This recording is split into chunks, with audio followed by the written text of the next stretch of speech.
A 93-year-old retired firefighter faces relentless harassment from a gang of bikers. They think he's just an old man, until he makes one phone call that changes everything. What happens next will leave you speechless.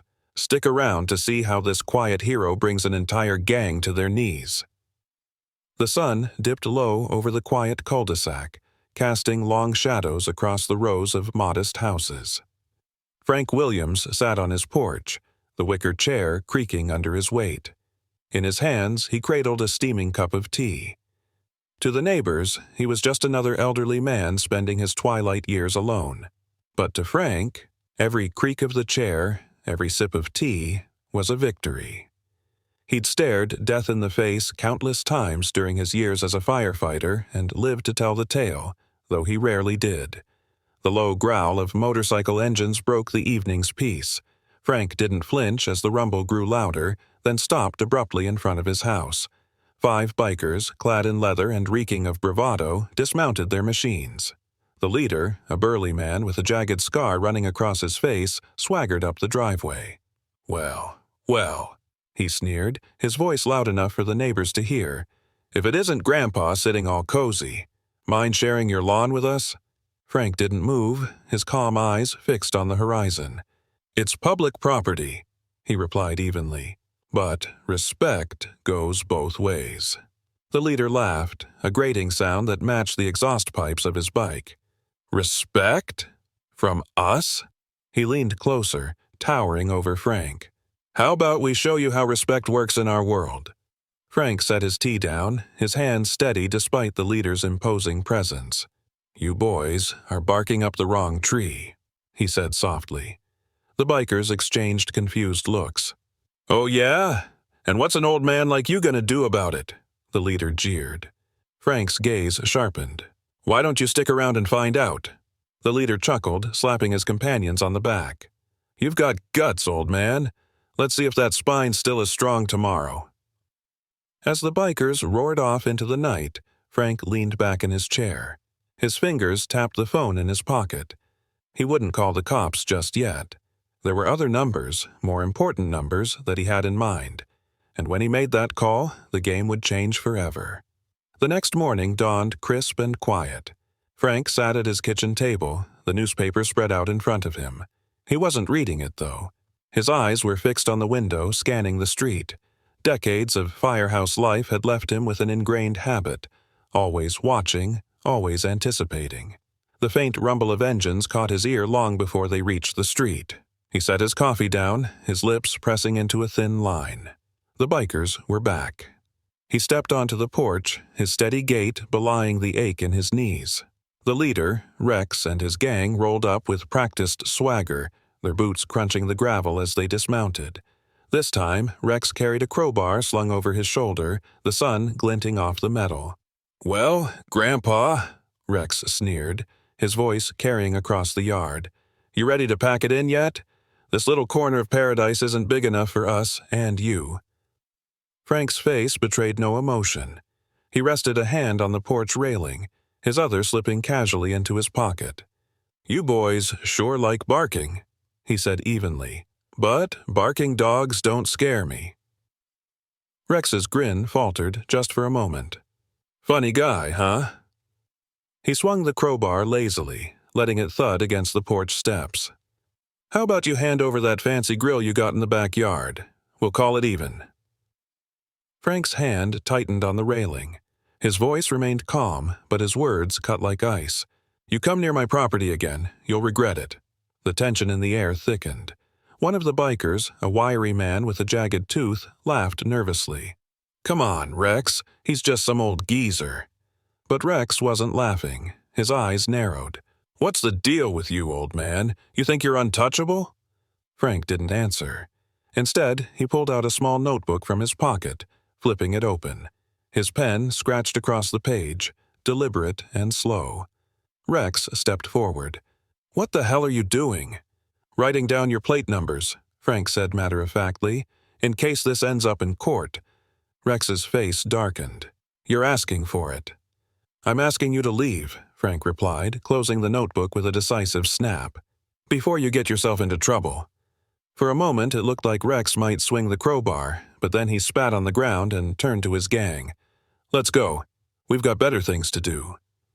The bikers followed him reluctantly, casting uneasy glances over their shoulders as they mounted their bikes.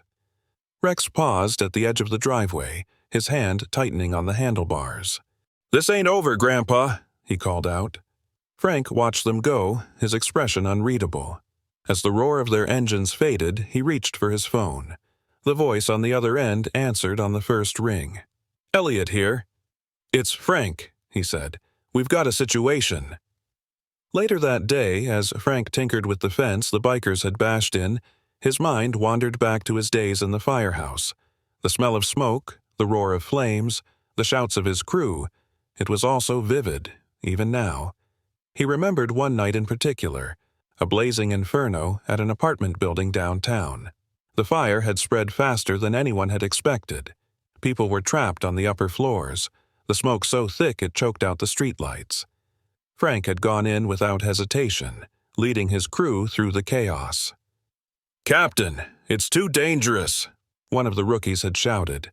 Frank had turned, his face streaked with soot but his voice calm. "We don't leave anyone behind. Stick close and trust your training." They'd saved every resident that night, though Frank had carried scars from the burns for years. It was the kind of experience that taught a man what fear really was, and how to push past it. Now, standing in his quiet yard, Frank felt the old fire ignite within him. These bikers thought they could intimidate him. They had no idea who they were dealing with. By nightfall, Frank had almost convinced himself they wouldn't come back. But as the clock struck midnight, the rumble of engines shattered the silence. He peered through the curtains to see headlights sweeping across his yard.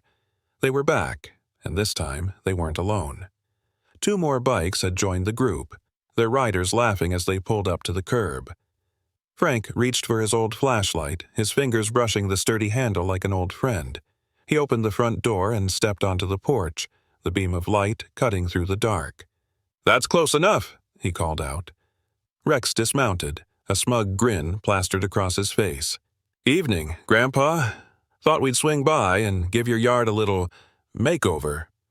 Before Frank could respond, one of the bikers pulled a can of spray paint from his jacket, shaking it with a metallic rattle. Frank's jaw tightened. "You want to spend the night in jail? Because that's where this ends." Rex laughed, the sound grating and hollow. "And who's going to call the cops? You? I don't see anyone else out here, old man." Frank's voice dropped, cold and steady. "You don't have to see them. You just have to believe they'll come." The bikers hesitated, their laughter faltering. Rex glanced around the yard, his confidence wavering for the first time. "Let's go," one of the newer bikers muttered. "This guy's not worth it." But Rex wasn't ready to back down. He pointed at Frank with the spray can. "This is your last warning. You either play ball, or we make your life a living hell." Frank's hand tightened on the flashlight. "You don't scare me, son, and you're about to find out why." The bikers lingered, unsure of their leader's next move, but Rex finally relented, shoving the can back into his jacket. "You're lucky I'm feeling generous tonight." As they roared away, Frank stood alone in the quiet night, his breath steady. He'd dealt with bullies before. This was far from over, but he wasn't a man who scared easily. Back inside, he picked up the phone again, dialing a different number this time. His grandson, Ethan, answered groggily. "Grandpa, what's going on?" Frank's voice was calm, but there was steel beneath it. "I need your help, Ethan. It's time to activate the protocol." Ethan's tone sharpened immediately. "I'll be there first thing in the morning." Frank hung up, his gaze steady as he stared out the window. This was his home, and he wasn't about to let anyone take it from him. The morning sun filtered through the kitchen window, casting soft golden rays over the table where Frank sat, a steaming cup of coffee in front of him. The air was crisp, but inside, the atmosphere was tense. Frank's expression remained calm, but his fingers drummed against the table, a subtle sign that his mind was racing.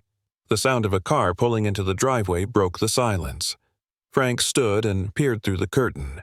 It was Ethan, his grandson, stepping out of his sleek sedan with a laptop bag slung over his shoulder. Ethan's sharp eyes scanned the property, taking in the remnants of the previous night's vandalism, the spray-painted fence, the trash scattered across the yard. "Grandpa," Ethan called, his voice equal parts concern and determination. "What's going on?" Frank opened the door, gesturing for Ethan to come inside. "I need your help, Ethan. These bikers don't know when to quit." Ethan set his bag on the table, his eyebrows knitting together. "Bikers? What are we dealing with here? Random punks or something bigger?" Frank sat back down, his weathered hands gripping the edge of his mug. "They think they're in charge because they've got noise and numbers, but I've faced fires that were scarier than them." He paused, his voice lowering. "Still, I need to put them in their place, and I need it done smart." Ethan nodded, opening his laptop. "You want me to dig into them? See who they are? What they're connected to?" Frank's lips curled into a faint smile. "Knew I could count on you, kid." As Ethan worked, the clatter of keystrokes filled the room. His screen lit up with layers of data, names, addresses, and affiliations popping up like pieces of a puzzle. "All right," Ethan said, his tone serious. "Let's start with the ringleader." He pulled up a photo of Rex, a mugshot from a prior arrest. Rex Carmichael, age 38. He's got a rap sheet: assault, grand theft auto, resisting arrest. No big surprise there. Frank leaned closer, studying the screen. "And the others?" Ethan scrolled through more profiles. "Most of his crew are small-time criminals, but this isn't just a local gang. Look here." He pointed to a flagged document on the screen. "Some of them have ties to a larger organization operating across state lines. Smuggling, weapons deals. These guys aren't just loud. They're dangerous." Frank's jaw tightened. "They've been acting like this town's their playground. Time to remind them it's not." Ethan hesitated, his fingers hovering over the keyboard. "Grandpa, if this is bigger than just a local gang, we're stepping into serious territory. Are you sure you want to do this?" Frank's voice was steady, unflinching. "They came to my house, Ethan. They threatened my peace. If we don't stand up to them, they'll keep pushing until there's nothing left to protect." Ethan nodded, the resolve in Frank's tone infectious. "All right, let's make them uncomfortable." Over the next few hours, Ethan unleashed his expertise. He hacked into public records, cross-referenced financial data, and dug through social media profiles. By the time the sun reached its peak, he had built a comprehensive dossier on Rex and his gang. "Here's the plan," Ethan said, swiveling his laptop toward Frank. "We start with their finances.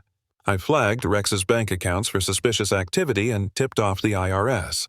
They'll freeze his assets within 48 hours. Next, I'll report their clubhouse as an unregistered business operating without a license. That should get the local authorities to pay them a visit." Frank raised an eyebrow. "You're good at this." Ethan smirked. "Runs in the family." But Ethan wasn't done. "One more thing," he added. "A couple of these guys have outstanding warrants in neighboring states. I can tip off law enforcement, but it might bring heat down on us too." Frank considered this for a moment. "Do it, but let's make sure we're ready for retaliation." That evening, Rex sat in the back corner of the gang's dimly lit clubhouse. The air was thick with smoke and the bitter stench of cheap beer. A loud crash echoed as Rex slammed his fist into the table, scattering empty bottles. "What do you mean my account's frozen?" Rex snarled into his phone. The voice on the other end, a bank representative, tried to explain, but Rex wasn't listening. He hung up and threw the phone across the room. "Something's not right," one of his men said nervously. "First, the old man stares us down. Now this? It feels connected." Rex shot him a glare. "You think that old relic's behind this? What's he gonna do? Call his knitting club?" But unease rippled through the group. They'd underestimated Frank before, and now cracks were beginning to show in their once unshakable confidence. "Fine," Rex growled. "If he wants to play, we'll play. Tomorrow night we're going to send him a message he won't forget." As night fell, Frank and Ethan sat on the porch, a calm silence between them. The wind carried the faint scent of cut grass, a stark contrast to the tension hanging in the air. "They'll come back," Ethan said, breaking the quiet. "You know that, right?" Frank nodded. "Let them." Ethan frowned. "I'm serious, Grandpa. They're dangerous. What's the plan if this gets out of hand?" Frank's gaze was steady. "We stay smart, and we don't back down." Ethan sighed, his fingers tapping restlessly on the armrest of his chair. "I hope you're right." "I am," Frank said simply, "because we've got something they don't." "What's that?" Frank smiled faintly, his eyes gleaming with quiet determination. "Discipline, and a hell of a lot more patience." As the stars began to speckle the night sky, Frank reached for his phone. There was one more call he needed to make, a call to an old friend who owed him a favor. The voice on the other end answered quickly. "Frank? It's been years. What's this about?" Frank's voice was firm. "I need backup." The night was unusually still, the kind of quiet that makes even the faintest sound echo with significance. Frank stood on his porch, his eyes fixed on the darkness beyond his driveway. A cold wind tugged at the edges of his flannel shirt, but he didn't flinch. In his gut, he knew tonight was the night. Inside, Ethan sat at the kitchen table, a monitor in front of him showing live feeds from the cameras they had set up around the property. "They'll be here," Ethan muttered. "All the signs are there. The chatter online is ramping up." Frank didn't respond. He had nothing to say, just a steady resolve. Whatever happened, he wasn't going to let these punks think they could own him, or his town. It started with the faint growl of engines. The noise grew louder, a chorus of snarling metal cutting through the still night. Ethan glanced up from his screen, tension rippling through his body. "They're here." Frank stepped back into the house, grabbing a long flashlight from the counter. Not for light, it was weighted, reinforced, something he had modified years ago during his firefighting days. "Stay inside," he told Ethan. Ethan frowned, his fingers still flying across the keyboard. "Grandpa, I can—" "Stay inside," Frank repeated, his tone firm but calm. "You've done your part. Let me handle mine." Out on the street, Rex and his gang rolled to a stop, their bikes fanned out like a crescent moon. Rex dismounted first, his boots crunching against the gravel. "Grandpa," he shouted, his voice dripping with mockery. "We came for a little chat." Frank stepped into the glow of the porch light, his face impassive. "You got a strange way of saying hello." "Yeah?" Rex sneered. "Well, maybe you're hard of hearing, old man. We told you this was our turf now." Frank took a step forward, his silhouette casting a long shadow. "This is my home, my town. You want to make it yours? You'll have to go through me." Rex's grin widened, but there was a flicker of uncertainty in his eyes. "You think you're a tough guy, huh? Just 'cause you survived a few fires?" Frank's expression didn't change. "You don't know the first thing about surviving." Rex's confidence faltered for just a second, but he masked it with bravado. He raised a hand, signaling to one of his men. The biker stepped forward, pulling a crowbar from his belt. "This is your last warning," Rex said. "Either you back off, or we show you what happens when people don't listen." Frank's voice was steady. "You're wasting my time." The biker lunged, swinging the crowbar at Frank, but Frank moved faster than anyone expected. He sidestepped the blow, his flashlight coming down hard on the biker's wrist with a sickening crack. The crowbar clattered to the ground as the man howled in pain. Frank didn't stop. In a single, fluid motion, he spun and struck the man's knee, dropping him to the ground. The other bikers froze, caught off guard by the old man's speed and precision. "You picked the wrong house," Frank said, his voice low and firm. Rex's face twisted in anger. "Get him!" he barked. 3 bikers charged at once, but Frank was ready. He used the porch railing to block one, shoving him back into another. The third swung a chain at Frank, but Frank ducked, using the momentum to slam his flashlight into the biker's ribs. The man crumpled to the ground, gasping for air. Ethan watched from the monitor, his jaw tight with anxiety. "He's handling it," he muttered, trying to convince himself. As the bikers regrouped, Rex pulled a knife from his belt, the blade glinting in the dim light. "You're gonna regret that, old man." But before Rex could take a step forward, a loud whoop, whoop pierced the air. Flashing red and blue lights lit up the street as 2 police cruisers pulled up, sirens blaring. The bikers froze, their faces shifting from anger to panic. "Cops?" one of them muttered. "How'd they get here so fast?" Frank didn't move, his calm gaze fixed on Rex. "I told you," he said. "You're not as untouchable as you think." Officer Jenkins, a grizzled man with a no-nonsense demeanor, stepped out of the lead cruiser. He looked at Frank, a faint smirk playing on his lips. "Evening, Frank. Got yourself a little situation here?" "Just some boys who got lost on their way home," Frank replied evenly. Jenkins turned to the bikers, his expression hardening. "Rex Carmichael, we've got a warrant for your arrest." "What?" Rex sputtered, his bravado evaporating. "For what?" Jenkins held up a file. "Take your pick. Vandalism, harassment, assault.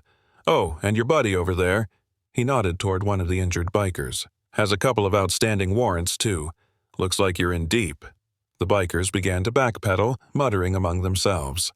Rex's confidence crumbled as two officers approached, cuffs at the ready. "You think this is over?" Rex snarled as they restrained him. "You think you can stop us with a couple of cops?" Frank stepped forward, his voice quiet but firm. "This isn't over, Rex. Not for you, but it sure is for tonight." As the cruisers drove away, taking Rex and his men with them, Ethan came out onto the porch, his face pale but relieved. That was intense. Frank shrugged, wiping his flashlight clean. "They underestimated us. That was their first mistake." Ethan nodded, but his concern lingered. "You think they'll come back? The ones who didn't get arrested?" Frank looked out into the darkness, his expression unreadable. "Maybe, but if they do, we'll be ready." Ethan hesitated, then asked, "How'd you know the cops would show up in time?" Frank allowed a faint smile. "Called in a favor. Jenkins and I go way back." As the quiet of the night returned, Frank sat back down on the porch, the weight of the evening settling over him. He wasn't naive. This wasn't the end. But for now, he had won, and that was enough. Ethan joined him, the glow of the stars above a stark contrast to the tension lingering in the air. "What's the next move?" Frank sipped his coffee, his gaze steady. "We wait, and when they come back, we finish this." The morning after the confrontation, the quiet cul-de-sac seemed almost peaceful, but Frank knew better. Trouble wasn't finished. It had just shifted. The bikers had underestimated him once, and they'd paid the price. Now, their response would be more calculated, more dangerous. Frank sat at the kitchen table, his calloused hands folded around a mug of black coffee. Ethan stood at the counter scrolling through his phone. The silence between them was heavy, each man lost in thought. "They're not going to let this slide," Ethan said finally, breaking the quiet. Frank nodded, his expression unreadable. "No, they won't." Ethan hesitated before continuing. "I've been monitoring some of their online chatter. They're regrouping, calling in reinforcements." Frank raised an eyebrow. "Reinforcements?" Ethan sighed, setting his phone down. "They've got connections, Grandpa. Other chapters, other crews. If they decide to turn this into a full-scale vendetta, it could get ugly." Frank leaned back in his chair, his gaze steady. "Then we prepare." At a rundown bar on the outskirts of town, the remnants of Rex's crew gathered around a battered pool table. The mood was grim. With Rex and two others behind bars, the gang's hierarchy was in shambles. But one voice cut through the tension. "We can't let him get away with this," growled Vic, one of Rex's lieutenants. A burly man with a shaved head and a patch over one eye, Vic had a reputation for brutality, and for stepping up when leadership faltered. "Rex was too soft on that old man," Vic continued, slamming a fist onto the table.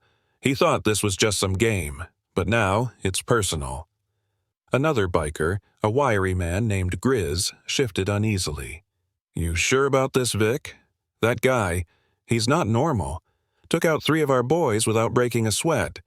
Vic snorted. "He's an old man. He got lucky. But luck runs out, and when it does, we'll make sure he knows who he's messing with." Grizz didn't look convinced, but he didn't argue. Vic had already begun making calls, reaching out to other chapters for backup. This wasn't just about revenge, it was about sending a message. That afternoon, Frank and Ethan worked side by side in the garage. The space, cluttered with tools and old firefighter equipment, became their makeshift command center. Maps of the town were spread across a workbench, marked with notes and possible vantage points. "What exactly are we doing here?" Ethan asked, watching as Frank adjusted a set of motion-activated cameras. "Fortifying," Frank replied. "If they're bringing more men, we need to know when they get here." Ethan frowned, holding up a notepad filled with scribbles. "And what about after that? What's the plan if they hit us in numbers we can't handle?" Frank paused, looking at his grandson with calm determination. "We don't fight on their terms. We fight on ours." Ethan shook his head, muttering under his breath. "You've been watching too many old war movies." Frank chuckled softly. "You'd be surprised how much of this is just common sense. Know your enemy, control the field, and never let fear drive your decisions." They spent the rest of the day installing cameras, reinforcing entry points, and laying out strategies. By the time the sun dipped below the horizon, the house was a fortress, every angle covered by their preparations. Just as they finished, Frank's phone buzzed. He glanced at the screen and saw a familiar name. Elliot, the retired police captain he'd called earlier. "Frank!" Elliot's voice crackled over the line, low and urgent. "I've been hearing things. Word on the street is that Rex's crew isn't done with you. They're pulling in reinforcements, real nasty types." Frank's grip on the phone tightened. "How many?" "Enough to make a mess," Elliot replied. "I can't promise the local force will get there in time if they make a move. You need to be ready." "I always am," Frank said simply. Elliot hesitated. "Look, I know you can handle yourself, but this isn't just some petty gang anymore. These guys have ties to larger operations. If you escalate this too far, you'll be dealing with more than just bikers." Frank's voice was firm. "They brought this to my doorstep, Elliot. I'm not going to back down." Elliot sighed.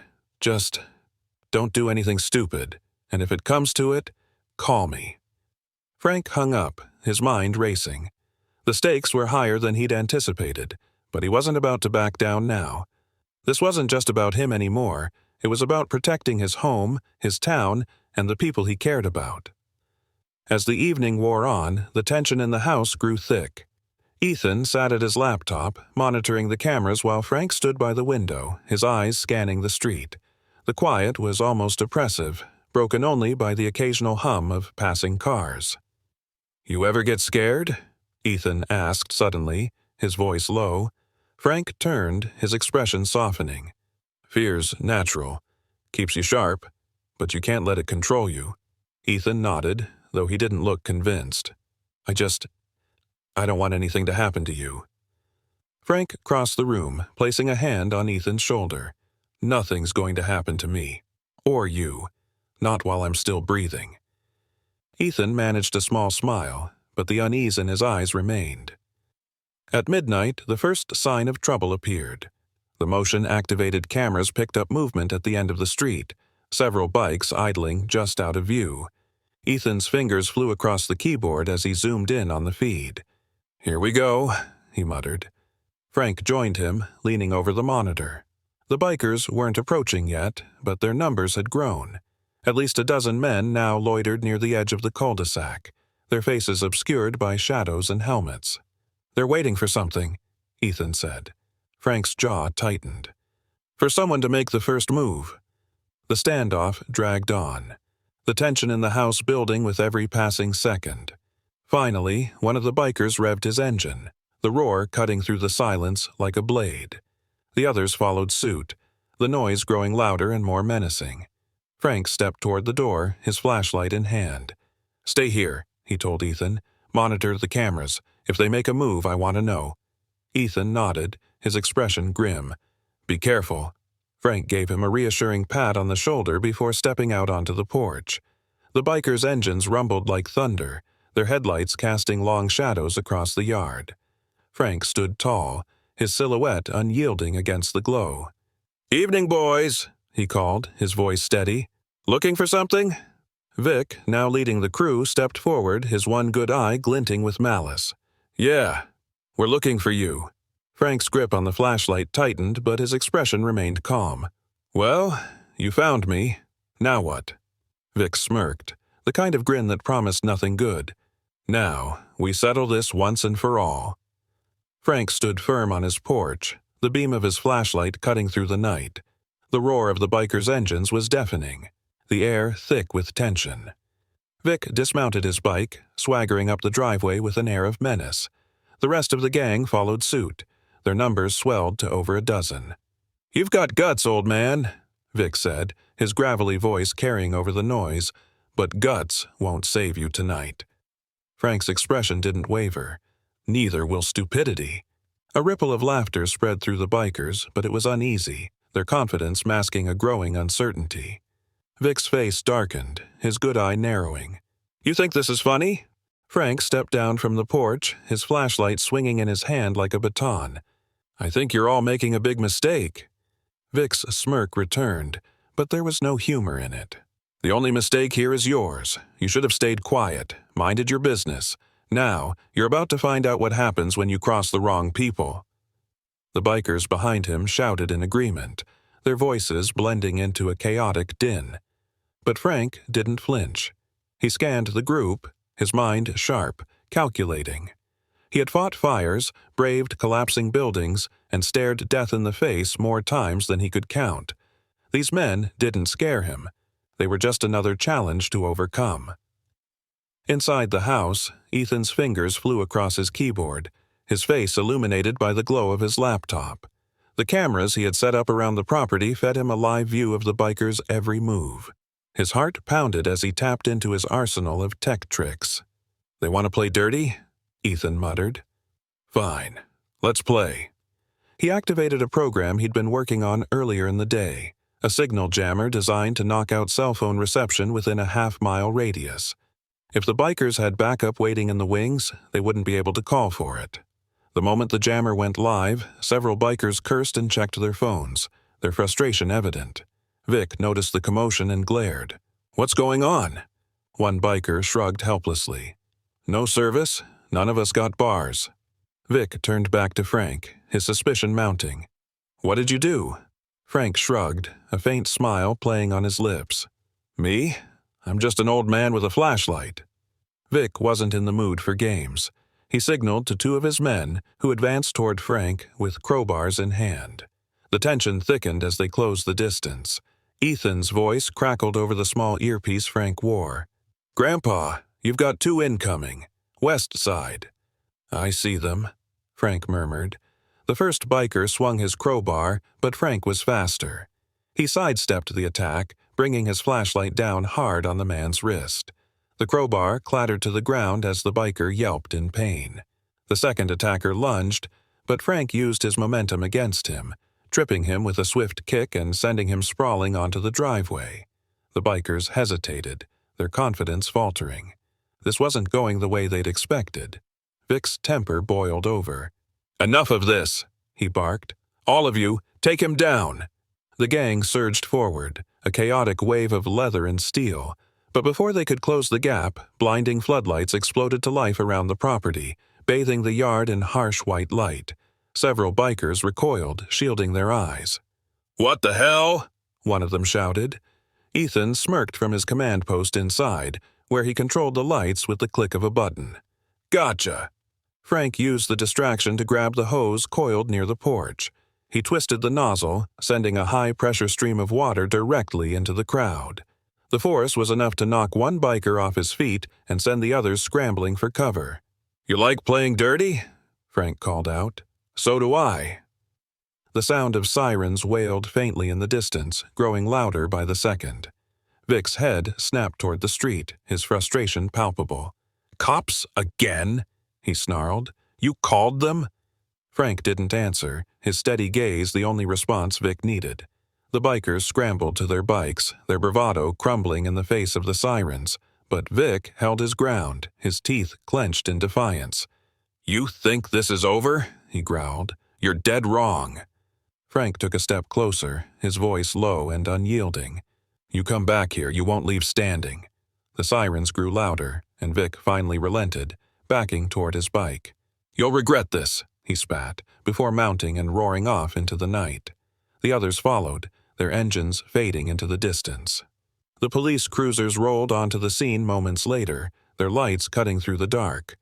Officer Jenkins stepped out, his face a mixture of relief and irritation. "You couldn't have waited a little longer, Frank?" Jenkins asked, surveying the scene. "Didn't have the luxury," Frank replied. "They'll be back, though." Jenkins sighed, scratching his head. You know I can't keep sending units out here every night.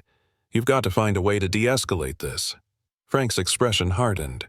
"They're the ones escalating. I'm just protecting my home." Jenkins nodded reluctantly. "Fine. But you call me the second they show up again."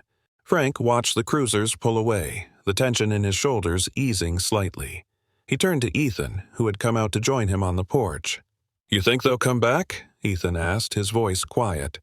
Frank nodded. "Oh, they'll be back, but next time we'll be ready."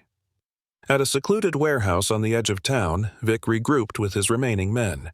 The atmosphere was tense, the bikers nursing bruises and battered egos. "This ain't over," Vic growled, slamming a fist onto the table. "We're not just going after him. We're going after everything he cares about." Grizz hesitated. "You sure about that, Vic? The guy's different, smart, and he's got backup." Vic's one good eye burned with fury. "I don't care how smart he is. We're going to burn his world down." Back at the house, Frank and Ethan worked late into the night, reinforcing their defenses and preparing for the inevitable. Frank's calm exterior masked a growing resolve. He wasn't just defending his home anymore. He was sending a message. "They think they've seen what I'm capable of," Frank said as he secured another camera to the side of the garage, "but they haven't seen anything yet." Ethan glanced at his grandfather, a mixture of admiration and concern in his eyes. "You've got a plan, don't you?" Frank's lips curled into a faint smile. "Always."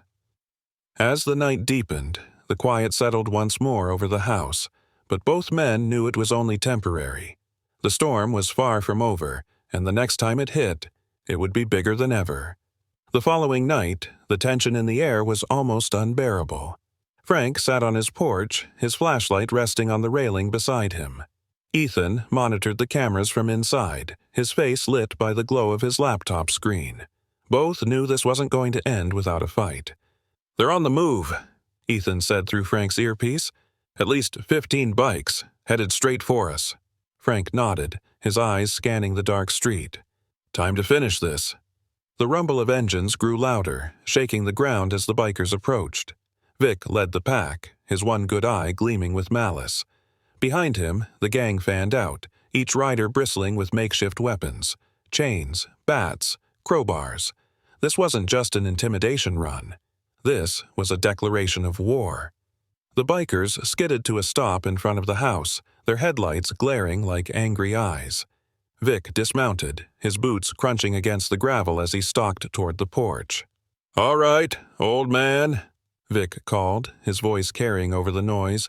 "This ends tonight." Frank stood, his flashlight in one hand and a calm, unyielding expression on his face. "You're right, it does." Vic laughed, the sound sharp and mocking. "You're outnumbered, outgunned. What are you going to do? Wave that flashlight around?" Frank didn't respond. Instead, he clicked a button on the flashlight's handle.